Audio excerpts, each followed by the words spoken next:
ನಮಸ್ಕಾರ ಸ್ನೇಹಿತರೆ, ಆಧ್ಯಾತ್ಮಿಕ ಚಿಂತನದ ಈ ದಿನದ ವಿಡಿಯೋಗೆ ಸ್ವಾಗತ. ನಿಮ್ಮ ದಿನ ಶುಭವಾಗಿರಲಿ. ನಮ್ಮ ಹಿಂದೂ ಸಂಪ್ರದಾಯದಲ್ಲಿ ಮನೆ ಸ್ವಚ್ಛತೆ ಮತ್ತು ಶುದ್ಧತೆಯ ಬಗ್ಗೆ ಒಂದು ನಂಬಿಕೆ ಇದೆ. ಇದು ನಂಬಿಕೆಯೊಂದಿಗೆ ಆಳವಾದ ಸಂಬಂಧವನ್ನು ಹೊಂದಿದೆ. ಅಷ್ಟು ಮಾತ್ರವಲ್ಲ, ಮನೆಯ ಸ್ವಚ್ಛತೆಯು ಸಕಾರಾತ್ಮಕ ಶಕ್ತಿಯೊಂದಿಗೆ ಸಂಬಂಧವನ್ನು ಹೊಂದಿದೆ. ಯಾವ ಮನೆಯು ಸ್ವಚ್ಛತೆಯಿಂದ ಶುದ್ಧತೆಯಿಂದ ಕೂಡಿರುತ್ತದೆಯೋ ಅಂತಹ ಮನೆಯು ನೋಡುವುದಕ್ಕೆ ಸುಂದರವಾಗಿ ಕಾಣುವುದು, ವಾಸಿಸಲು ಸೂಕ್ತವಾಗಿರುತ್ತೆ. ಅಷ್ಟು ಮಾತ್ರವಲ್ಲದೆ ಅಂತಹ ಮನೆಯಲ್ಲಿ ದೇವರು ಮತ್ತು ದೇವತೆಗಳ ವಾಸಸ್ಥಾನಕ್ಕೆ ಸೂಕ್ತವಾಗಿರುತ್ತದೆ ಎಂದು ಹೇಳಲಾಗುತ್ತೆ. ಸ್ವಚ್ಛವಾದ ಮನೆಯು ವಾಸ್ತುದೋಷಕ್ಕೆ ಗುರಿಯಾಗುವುದಿಲ್ಲ. ಇದು ಕೌಟುಂಬಿಕ ಸಮೃದ್ಧಿಯಿಂದ ಕೂಡಿರುತ್ತದೆ. ಕೆಲವೊಂದಿಷ್ಟು ಮನೆಯಲ್ಲಿ ಮಹಿಳೆಯರು ಮಾತ್ರವಲ್ಲ, ಪುರುಷರು ಸಹ ಮನೆಯನ್ನ ಗುಡಿಸುವುದು, ಒರೆಸುವುದನ್ನು ನೀವು ನೋಡಿರುತ್ತೀರಾ. ಕೆಲವೊಂದು ಸಂಪ್ರದಾಯದಲ್ಲಿ ಪುರುಷರು ಪೊರಕೆಯನ್ನು ಮುಟ್ಟುವುದು ಶುಭವಲ್ಲ ಎಂದು ಹೇಳುವುದನ್ನು ನೀವು ಗಮನಿಸಿರಬಹುದು. ಇನ್ನು ಕೆಲವೊಂದು ಸಂಪ್ರದಾಯದಲ್ಲಿ ಮಹಿಳೆ ಅಥವಾ ಸ್ತ್ರೀಯಾದವಳು ಪೊರಕೆಯನ್ನು ಮುಟ್ಟುವುದರಿಂದ ಅಥವಾ ಅವರು ಮನೆಯನ್ನು ಸ್ವಚ್ಛಗೊಳಿಸುವುದರಿಂದ ಅಂತಹ ಮನೆಯಲ್ಲಿ ಲಕ್ಷ್ಮಿ ವಾಸಸ್ಥಾನಕ್ಕೆ ಸೂಕ್ತವಾಗಿರುತ್ತದೆ ಎಂದು ಹೇಳಲಾಗುತ್ತೆ. ಪುರುಷರು ಮನೆಯನ್ನ ಗುಡಿಸುವುದು, ಒರೆಸುವುದು ಅಥವಾ ಮನೆಯ ಕೆಲಸವನ್ನ ಮಾಡುವುದನ್ನ ಕೆಲವರು ಅವರವರ ಅಭಿಪ್ರಾಯವನ್ನ ಹೇಳುತ್ತಾರೆ. ಆದರೆ ಶಾಸ್ತ್ರಗಳಲ್ಲಿ ಏನು ಹೇಳಲಾಗಿದೆ ಎನ್ನುವುದನ್ನು ನೋಡುವುದಾದರೆ, ಪುರುಷರು ಮನೆ ಕೆಲಸವನ್ನ ಮಾಡುವುದು ಶುಭವೇ ಅಥವಾ ಅಶುಭವೇ ಎನ್ನುವಂತಹ ಪ್ರಶ್ನೆ ನಿಮಗೆ ಬಂದಿರಬಹುದು. ಈ ವಿಡಿಯೋದಲ್ಲಿ ನಿಮ್ಮ ಪ್ರಶ್ನೆಗೆ ಉತ್ತರ ಸಿಗಲಿದೆ. ಅದಕ್ಕೂ ಮುನ್ನ ನಮ್ಮ ಚಾನೆಲ್ ಪ್ರಥಮ ನೋಡುಗರಾಗಿದ್ದರೆ ಸಬ್ಸ್ಕ್ರೈಬ್ ಮಾಡಿಕೊಳ್ಳಿ, ಲೈಕ್, ಶೇರ್ ಮಾಡಿ. ಬನ್ನಿ ಹಾಗಾದ್ರೆ ವಿಡಿಯೋವನ್ನ ಪ್ರಾರಂಭಿಸೋಣ. ಧಾರ್ಮಿಕ ಗ್ರಂಥಗಳ ಪ್ರಕಾರ ಮನೆಯನ್ನು ಶುಚಿಗೊಳಿಸುವುದರಿಂದ ಮನೆಯಲ್ಲಿ ಸತ್ವಗುಣಗಳು ಕೂಡಿರುತ್ತವೆ. ಸ್ವಚ್ಛತೆ ಇರುವಲ್ಲಿ ಸಕಾರಾತ್ಮಕ ಶಕ್ತಿ ಹೆಚ್ಚಾಗಿರುತ್ತದೆ. ಸಂಘರ್ಷ, ಉದ್ವಿಗ್ನತೆ ಮತ್ತು ಅಶಾಂತಿ ಕಡಿಮೆಯಾಗಿರುತ್ತದೆ. ಅದಕ್ಕೂ ಮೇಲಾಗಿ ಆ ಮನೆಯಲ್ಲಿ ಆರ್ಥಿಕ ಪ್ರಗತಿಗೆ ಅವಕಾಶಗಳು ಹೆಚ್ಚಾಗಿರುತ್ತವೆ ಮತ್ತು ಮನೆಯ ವಾಸ್ತು ದೋಷಗಳು ನಿವಾರಣೆಯಾಗಿರ್ತವೆ. ಲಕ್ಷ್ಮೀ ದೇವಿಯು ಸ್ವಚ್ಛತೆಯನ್ನು ತುಂಬ ಪ್ರೀತಿಸುತ್ತಾಳೆ ಎನ್ನುವಂತಹ ನಂಬಿಕೆ ಇದೆ. ಆದ್ದರಿಂದ ಲಕ್ಷ್ಮೀ ದೇವಿಯು ಅಸ್ತವ್ಯಸ್ತಗೊಂಡಿರುವ, ಧೂಳು ಮತ್ತು ಕೊಳಕು ತುಂಬಿರುವ ಮನೆಗಳಲ್ಲಿ ವಾಸಿಸುವುದಿಲ್ಲ. ಅದಕ್ಕಾಗಿ ಮನೆಯ ಸ್ವಚ್ಛತೆ ಮುಖ್ಯವಾಗಿರುತ್ತದೆ. ಮನೆಯೊಂದೇ ಅಲ್ಲ, ನಾವು ಸಹ ಶುಚಿತ್ವವಾಗಿರಬೇಕು. ಆಗಿದ್ದಲ್ಲಿ ಮಾತ್ರ ನಮಗೆ ಆರ್ಥಿಕ ಅಭಿವೃದ್ಧಿ ಉಂಟಾಗಲು ಸಹಾಯವಾಗಿರುತ್ತೆ. ಇಲ್ಲವಾದಲ್ಲಿ ನಮಗೆ ಅಶುಭದ ಫಲಗಳು ಸಿಗುತ್ತವೆ. ಇನ್ನು ಮನೆಯ ಸ್ವಚ್ಛತೆಯನ್ನು ಹೆಚ್ಚಾಗಿ ಮಹಿಳೆಯರು ಮಾಡುತ್ತಾರೆ.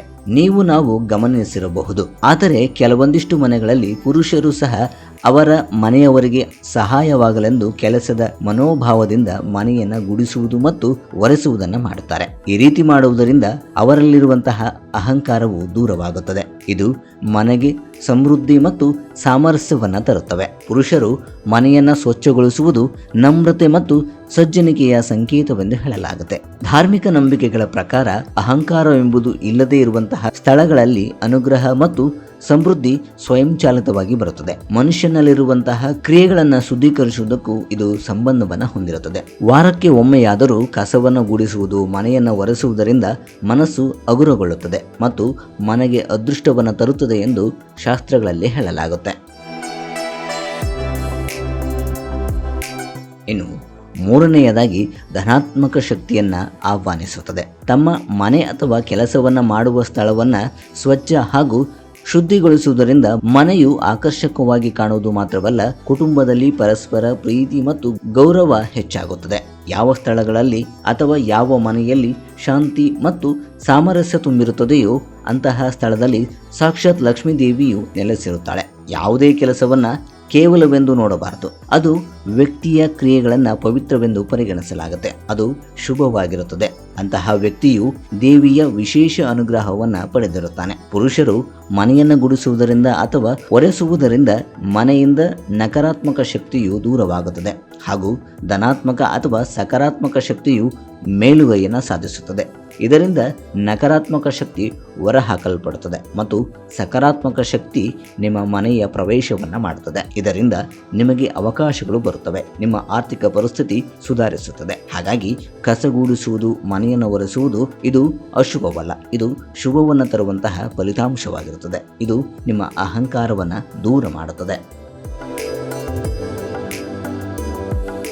ಇನ್ನು ವಿಜ್ಞಾನದ ಪ್ರಕಾರ ನೋಡುವುದಾದರೆ, ಕುಟುಂಬದ ಪ್ರತಿಯೊಬ್ಬ ಸದಸ್ಯನು ಮನೆ ಕೆಲಸಗಳನ್ನು ಹಂಚಿಕೊಂಡಾಗ ಕೌಟುಂಬಿಕ ಸಂಬಂಧದಲ್ಲಿ ಸಹಕಾರ, ಪ್ರೀತಿ ಹೆಚ್ಚಾಗುತ್ತದೆ. ಇದು ಒತ್ತಡವನ್ನು ಕಡಿಮೆ ಮಾಡುತ್ತದೆ, ಮನೆಯ ವಾತಾವರಣವನ್ನು ಹಗುರ ಮತ್ತು ಸಂತೋಷದಾಯಕವಾಗಿಡಲು ಸಹಾಯವನ್ನು ಮಾಡುತ್ತದೆ. ಸಾಂಪ್ರದಾಯಿಕ ಮತ್ತು ವಿಜ್ಞಾನ ಎರಡೂ ದೃಷ್ಟಿಕೋನವು ಒಂದೇ ಆಗಿರುತ್ತದೆ. ಶುಚಿತ್ವ ಸಂತೋಷ ಮತ್ತು ಸಮೃದ್ಧಿಯ ಅಡಿಪಾಯವಾಗಿರುತ್ತದೆ. ಮನೆಯಲ್ಲಿ ಅಥವಾ ವ್ಯವಹಾರದಲ್ಲಿ ಪುರುಷರು ಗುಡಿಸುವುದು ಮತ್ತು ಒರೆಸುವುದು ಮನಸ್ಸನ್ನು ಹಗುರಗೊಳಿಸುವಂತಹ ಕೆಲಸವನ್ನು ಮಾಡುತ್ತದೆ ಮತ್ತು ಅನೇಕ ನಕಾರಾತ್ಮಕ ಆಲೋಚನೆಗಳನ್ನು ನಿವಾರಿಸುತ್ತದೆ. ಮಹಿಳೆಯರು ಮಾತ್ರವಲ್ಲ, ಪುರುಷರು ಮನೆಯನ್ನು ಗುಡಿಸುವುದು ಒರೆಸುವುದರಿಂದ ಮತ್ತು ಮನೆ ಕೆಲಸವನ್ನು ಮಾಡುವುದರಿಂದ ಲಕ್ಷ್ಮಿಯ ವಿಶೇಷವಾದ ಆಶೀರ್ವಾದವನ್ನು ಪಡೆದುಕೊಳ್ಳಬಹುದು. ಇದು ನಿಮ್ಮ ಮನೆಗೆ ಸಂತೋಷ, ಸಮೃದ್ಧಿ ಮತ್ತು ಖುಷಿಯನ್ನು ತಂದುಕೊಡುತ್ತದೆ. ಪುರುಷರು ಮನೆಯನ್ನು ಒರೆಸುವುದು ಮತ್ತು ಗುಡಿಸುವುದು ಶುಭದಾಯಕವಾಗಿರುತ್ತದೆ. ಸ್ನೇಹಿತರೆ, ಈ ವಿಡಿಯೋದಿಂದ ಉತ್ತಮ ಮಾಹಿತಿ ಸಿಕ್ಕಿದೆ ಎಂದು ಭಾವಿಸುತ್ತಾ ಈ ವಿಡಿಯೋವನ್ನು ಇಲ್ಲಿಗೆ ಮುಗಿಸುತ್ತೇನೆ. ಮುಂದಿನ ವಿಡಿಯೋದಲ್ಲಿ ಮತ್ತೊಂದರ ಮಾಹಿತಿಯನ್ನು ಹೊತ್ತು ನಿಮ್ಮ ಮುಂದೆ ಬರುವೆ. ಧನ್ಯವಾದಗಳು.